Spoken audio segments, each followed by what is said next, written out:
What is going on, everybody? You are seeing my beautiful face, so you know what that means. It's Friday, and it's another episode of No Label Live.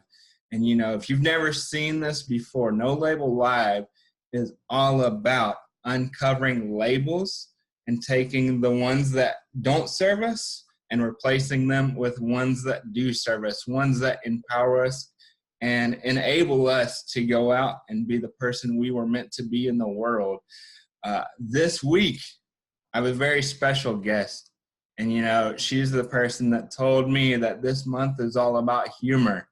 So I said, well, that's a perfect time for you to come on then. Our guest tonight is a comedian, a creative coach, an author, and a speaker, Miss Lisa David Olson. Lisa, how are you doing tonight?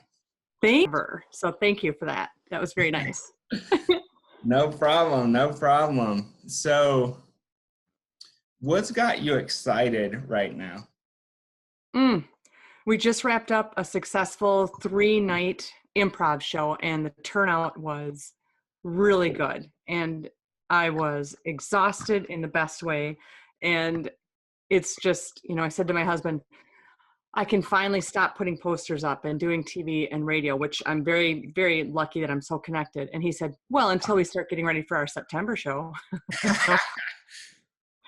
Yeah. But I'm not an idle person, so that's just the way it rolls. So that's what I'm excited about, is just that I wrapped up a successful weekend run and that I get my nights back a little bit and just cut back to working full time. Gotcha. Well, when you think about that, like think about improv, what's doing an improv show like? One of the main questions we're asked, and that's a very good question. One of them is, what do you mean you practice every night? How do you practice improv? I thought it was all, spur of the moment. And that's a great thought. Yet we have to have our catalyst or our outline for how we're going to do the show. And this one, we chose the theme of an awards night, and we called it the Golden Opes. And do you know what the Opes are, Nathan? I mean, you can go ahead and tell me. I've got an idea, but you can go ahead and tell us. That's because you follow me, and I appreciate that. The Opes are a very Midwest term, and if you Google it, you will find T-shirts that say it. So you and I are in the store, and we're walking along with our grocery carts, and we bump, and we both go, "Ope," or you hit shoulders with somebody in line. "Oh, sorry." So you won't find Opes in New York. That's more like. It's just a facial expression. Yeah. You just happen to be listening to this and not watching the video. It's just a facial expression. We'll do more. Yeah, so it was an awards night, and we came out on stage and asked the audience for ideas. And it wasn't tell me who's getting an award, which you might expect. It was rather, tell me why a person would walk into a building. Isn't that different? So there was different nights. I was a woman looking for a bathroom. I was an Uber driver that couldn't find the rider. And I think I was a fire inspector. So that's, and you take 5 other castmates and you blend those stories. And then we gave out awards to ourselves, and we incorporated a lot of improv games. So that was the catalyst of that show. So it'd be like, what if a professional wrestler, an opera singer, a judge, and a middle school teacher walked into a courtroom? Yes. What would happen? Okay. Which, when you think about it, the next time you're at just a regular grocery store or in line for coffee, and this is something I've thought of since I was a kid, and I really want to write about this, and I will. In line, let's say there's 5 of us in line. What if we got our coffees and sat at a table together?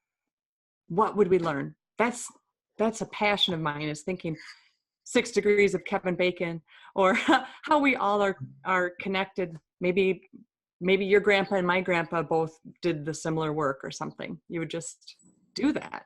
Just get to know people around you. And so here's a story for people that don't know either one of us, is that we both share a name. Mine just has an extra letter. That's right. So we share the name of Olson. That's my middle name. And I I remember you introducing me to your husband, and he's like, yeah, so what do you say? My dad wouldn't like you, or my grandpa wouldn't like you because you He don't. definitely said something like that because he's a Yeah, weirdo.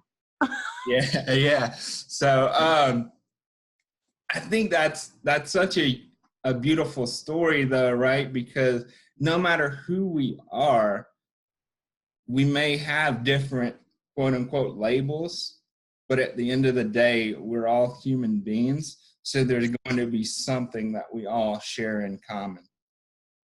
And we are all, I'm extremely social. If I'm at an event, I am definitely going to interview. If I'm put at a table, you know, when you have assigned seating and now there's 8 of you at a table, I will definitely interview. And that's just a joy of mine, is to see how we're connected. But it's also something I need to change is, what do you do for a living? That's actually, it's a common question, but really it should be, so what are your passions? Yeah. I think I'd rather learn that somebody loves to dig in the dirt and plant bulbs and do all that than that they're an accountant all day, because that doesn't, the no labels thing that you have. Again, you might be an accountant, but is that what you are? And it's what you do, but is it who you are? Yeah, 100%. And that's kind of why I like the what's got you excited, because Yes, yes. many different things can have you excited. If I ask you tomorrow, it could be something completely different. Very true. And so I want to ask you this. You've got a passion for comedy. What created that passion for you? When I was young, I watched a lot of TV. So I grew up I was born in 65. So by the time I was actually watching TV, talk about early 70s. And that's when sitcoms were a thing. You know, you can think about Carol Burnett and the Jeffersons and, you know, Happy Days and all those things. And that was my escape. I grew up in a pretty dark home. I have 3 siblings and a mom who was an alcoholic. She's passed away. And a dad who was um, not an alcoholic, just there kind of a thing. And so when mom would get into a rage, or she would actually physically abuse us, Mm-hmm. nothing sexual. I always like to be clear on that. It was physical abuse, just as bad. I just always define that. But that was my escape. So TV became my escape. And I pretended that I lived with Carol Burnett because she had alcoholic parents and lived with her grandma. And I don't know, did you ever watch that show? I know you're just a kid. No. So I challenge you to write down Carol Burnett show, and you watch some, and then go to YouTube and find the bloopers. Okay. Their interaction and the way they would get each other going is, for your age, it would be Saturday Night Live when it was still good. So when they actually wrote endings to their sketches, right? So that was my escape. So humor became what saved my life, because in the act of pretending, I wasn't in that moment. And I don't think I ever became a victim, as people can. And I'm not a victim, I'm a survivor. And I just craved to make sure that if I recognize that in some other kid, I would want to be able to help, or at least gently make sure they're okay. Mm-hmm. Because we never really got help. We just had to get through it. And is that what is your circumstance what led to you writing your book, creating your book, or? Yeah, my book is full of, I call it snippets, not chapters. They're really quick stories that reflect on, I do run a comedy troupe now, and as you said, I speak, and I love to be interactive with my groups. I love to teach improv for business. That has definitely become this year's focus for me. Mm-hmm. It's really a joy. And getting feedback on what sticks is really fun. Writing the book was, I'm like, okay, I don't know why anybody would want to read my story. So it took me a lot of years to put it together. And I finally admitted in my book that I never graduated. I quit school in 10th grade. I missed a lot of school from being sick and very tired from being up in the night. And nobody stopped me from quitting. Ironic. I look at that, I just would never have let my kids do that. And that's what led me to write. Was I thought, okay, I'm a storyteller. I don't have to teach anyone anything. I can share my story. And at the end of each snippet is a little bit of a lesson that I learned. Doesn't mean I'm teaching. I just want to share what I learned. And it's amazing to me that people who have seen it or heard me speak, and they share their story with me. And maybe they're being brave for the very first time. They feel like it's a safe zone. Hey, I grew up that way too. I've had grown men come up to me and give me a hug, and they have tears rolling down their face. And it's amazing to me that somebody chooses me to be brave with is quite an honor. I mean, I think that's a testament to your willingness to be open and vulnerable about your story, because what I say is, I mean, we just learn from each other's adversities, and as much as we run away in the moment, I think, from our adversity, it's the right. thing that when we look back, it's really the thing that separates us and makes us the person who we are, that somebody else can look and say, like you said, I can relate to your story. It happened to me. It might have been a little bit different, but we had some similar circumstances. I agree. And I appreciate when you get out there and you've been sharing your story, it makes it relatable. And then you always add a challenge, or you're just so positive.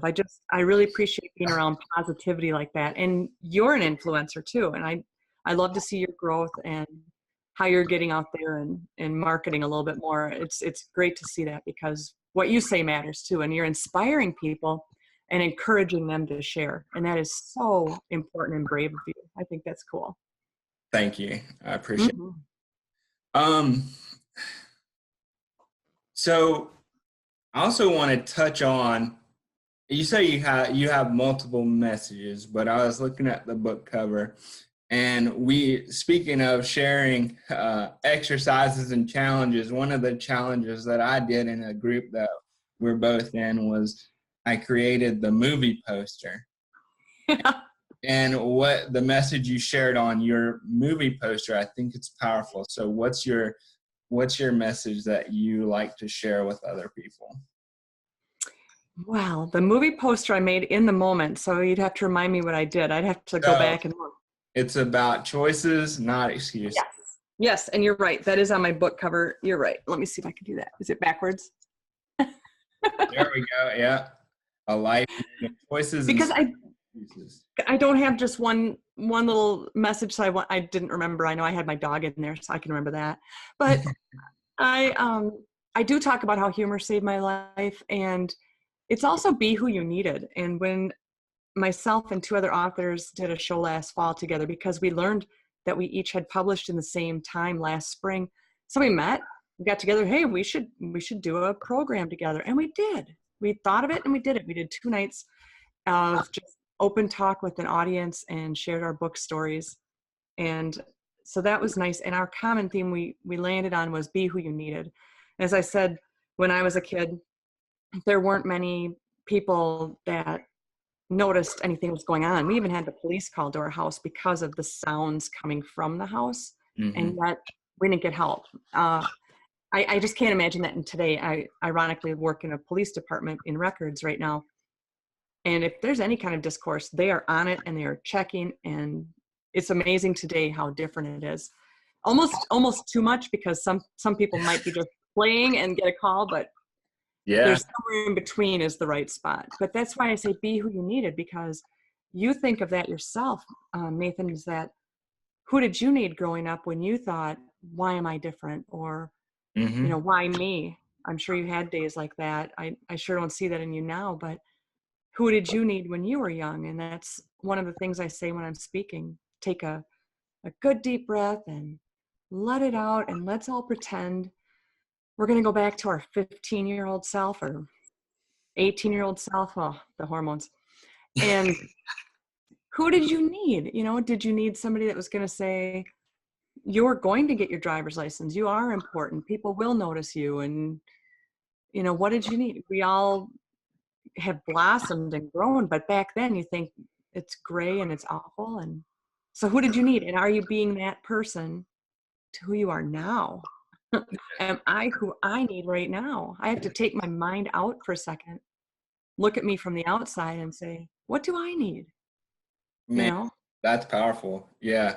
It doesn't stop from thinking about just when you're younger. Like it always continues. I think Matthew McConaughey, one of his award speeches, he talked about his hero. He had a conversation with someone, and the person was like, "Who's your hero?" And he said, "It's me at 25." So Wow. that was when he was 15, and then he ran across the guy 10 years later, and he said, "It's me when I'm 35, because I'm never going to reach what Huh. I'm ultimately chasing." Dang, that's pretty good. Yeah. And I think that that's very powerful. Like, think about what you do need, but realize that if we're ultimately chasing what we really want, it doesn't mean that we'll actually reach the perfect version of that.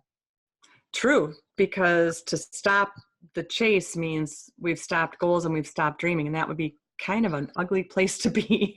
We Yeah, kind of need that. absolutely. Oh, Absolutely. Um, what when you look into the near future here, let's say you're looking towards the end of 2019, where do you want to be at the end of 2019 from where you are right now? I will do a TED Talk or a TEDx talk. Okay. See, I choose my words. Not I wanna, not I hope, not maybe. I am gonna do a TED Talk or a TEDx. What, Both counts. what's your idea that you want to spread to the world? Optimism, helping others, helps yourself, meeting new people. It's kind of the points I've touched on because it's such an electronic age that, I have 5 shared sons, and the art of a general conversation is forced upon them. Both my husband and I never raised them that they couldn't go do their own phone calls, go do their face-to-face talks. Mhm. But it's hard for young people right now. And I know I sound like get off my lawn, but it's hard for young adults because all they know is phones, games, texting. And we talked to our 18-year-old recently and said, I know you got to, he does game shows with my husband's company. You got that game show. Did you call the manager? Did you call him and double check the time? Well, No. I'll text him. No, you will call him. I think I would talk about that, the lost art of true communication, and that cursive is not a cryptic secret note, secret code. Cursive is not a foreign language. Yeah, it's not off the cave walls, guys. It's That's real. that's But funny. I think so. I'm 33, and I think my brother's 30, and I think his class was the last like group of kids that had to learn cursive writing. had to. Uh-huh. Yes. It's Oh, it's funny. I saw a meme that was something like the secret code is writing in cursive and only buying manual transmission cars. Then the kids have no control oh, over us. I would be screwed. I would only be traveling by Uber or a bus. Not Um, happening. no, it says on my license I'm not allowed. Uh, Does it really? yeah, uh-huh. Oh, geez. So I'd be Well, in trouble. I'd have to sounds like a figure something. challenge. Yeah, I'd have to Think we're figure. gonna go for a drive. Just Um, prove them wrong. oh man. So I want to get back to really thinking about one thing, and that's kind of get in the space. We talked a little bit about who did you need when you're younger. I want you to think about this. I want you to think about you're coming to the last day of your life. right? And there's going to be this conversation that you are actually looking from the outside at this conversation. And it's between you on the last day of your life and your 5-year-old self. All right. So what would you want your 5-year-old self to tell yourself on your last day? We'll start there. My 5-year-old self would tell my last day self, you mattered and you did help some people and you've left a message in your wake and you made some really good looking kids. All right. What would yourself on your last day tell your 5-year-old self? That you need to believe in yourself and that you are smart. Don't let anyone tell you you're not smart, which was only myself telling me that. So you can learn as much as you want and there's no limits. So you should try every single thing that interests you and know that you get one spin on this rock, so you better go for it and you are smart. Beautiful. So what's something that interests you that you haven't learned yet? Oh, man. You know, I've done everything from being a live model in a window, a live mannequin, I should say. Oh, man. To a drummer in a band, to radio DJ. What do I have that I haven't? Oh, I want to be in a blues band. I want to be a blues singer and not have to set up the equipment. Okay. So I want to be a blues diva. I want to do that. And I play harmonica in my car really badly. And so I'm pretty sure I'm ready to go do that. I think that would be fun. I don't know what else. I'm ready to jump out of an airplane. How about you? That's actually on my list. Maybe we're gonna have to hook up on that and do a live because my husband won't do it. So just blindfold him. Be like, oh, what's that sound? I don't know. Do you think he's gonna trust anything I say or do? No. I'm a prankster, don't forget. I'm majorly a prankster. Nobody's gonna let me blindfold them. Yeah.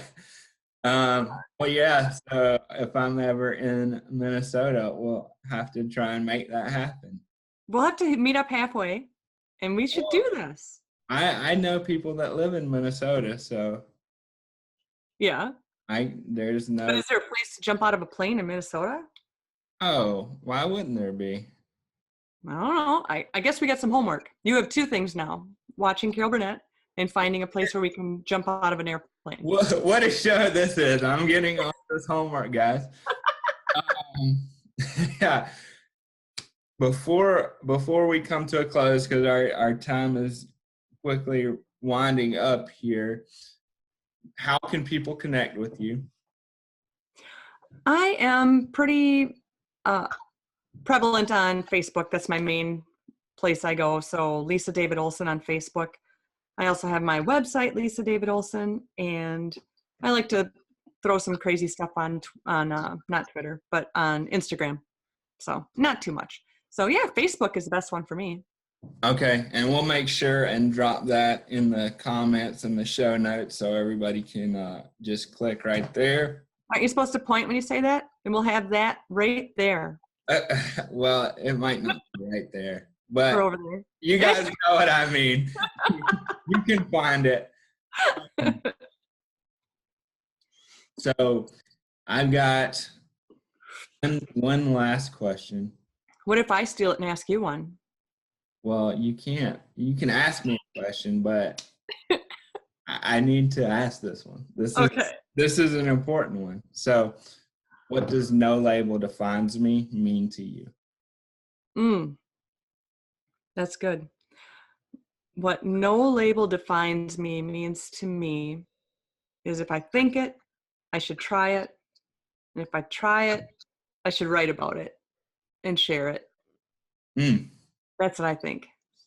Because growing up, I did think I wasn't smart, and I, especially not finishing school in the standard way, that hung on me. So I think just go out and try it and see it, because even if you fail, at least you're that much further. Kind of the McConaughey thing. Yeah, absolutely. I think that's powerful. And you know what I was thinking when you were saying that, though? I was What? imagining you jumping out of the plane, writing about it while you're in the air. Yes, and eating cupcakes. Oh, okay. Throw that in there. Okay. Because Now, we can. the question is, how many people made it all the way through our episode? I think this is the most fun I've had on an episode. That's for sure. Nice. I love it. You Uh, have great questions. we're having lots of fun. So, okay, you've got a question for me, so I might as well let you ask the question. Okay. Tell me what is on your list besides the plane thing that we have in common. What else are you thinking that before the end of this year is in Nathan world? Before the end of this year. So we're only through the first quarter, right? Uh-huh. Um, Honestly, one of the things I want to do is run a successful event, a workshop event. Absolutely fun. And other than that, like something that is not based in this year, but it's like a bucket list thing, is to go to Norway. Oh, wow. Cool. Yeah. I want to see where my family came from. I want to see those Viking boats, you know. Yes. Uh-huh. Yes, absolutely. That sounds good. Those are great things on the list. And who knows? Have a big enough workshop, you can go to Norway right after. And then do a workshop in Norway. Yes, I have a workshop in my brain too, so we'll have to connect again on another phone call and just play with ideas and see what we seem to match on. So many things. It's just so cool. You're such a great creative. You inspire me. That's so funny because guy Stefano, that's his thing, is about being creative. And I'd be like, I'm not creative. No. That's what you say? Yeah, uh-huh. You need to stop saying that. If I can suggest, we have 3 things. Carol Burnett, what was the other one? And now. Stop saying not creative. Well, he's definitely got me to think different about that. So, and I really do think that is a story that gets in a lot of people's minds too, about being creative, because we only think that it's about drawing, but it's Yes, it's not Picasso time. It is, you had, I think, I for sure saw 2 posts from you today that have a message on them. That's extremely creative. And so many people look at that, and you probably don't know it. People look at that and think, how does he come up with a new idea every day? And where did he get that jaunty hat? Yeah, I tell you, that came from a friend. But It's a good one. my grandpa's the guy who got me into wearing hats all the time. Nice. His Very nice. losing hair genes. Oh, yeah. Yeah. So before we close out, is there anything that you want to leave the audience with today that we haven't touched on? I think if you're inspired by a post from Nathan, or if you connect with me and you're inspired, give it some love. Don't just hit like on Facebook. Hit the heart, because it helps the algorithm. No kidding. And if you add a comment as well, it even goes further. So if something inspires you and gets you to think, share it, give it some love, just to help spread the word, because the further we can get our messages out, the better off it is. And we want to grow our circles. Nathan and I both want to grow our circles, so help us do that. And why don't we do this? A song? Well, no, heck no. Heck no. But I was going to say, why don't you close us out with a joke? I'm going to put you on the spot. Oh, here's the great thing. I don't know how to tell jokes, only punchlines. So Okay. I don't do jokes. So punch us out. Oh my gosh. All right. So let's go back to the wrestler, the teacher, the judge, and whatever else I said earlier on. They all walk into the courtroom. Why are they all there? They were told that's where the free pizza buffet was. And when they got there, they didn't see any pizza, but they did see that the judge was in his briefs. I don't know. Isn't that a legal term? His legal briefs. He was in his legal briefs. He was in his legal brief. All right, guys. All right. So if you got a good laugh out of this episode and you found something inspiring, something motivating, make sure and share it with somebody that can get a good laugh, can be inspired, and can be motivated to take action towards their dreams. And we will see you again next Friday.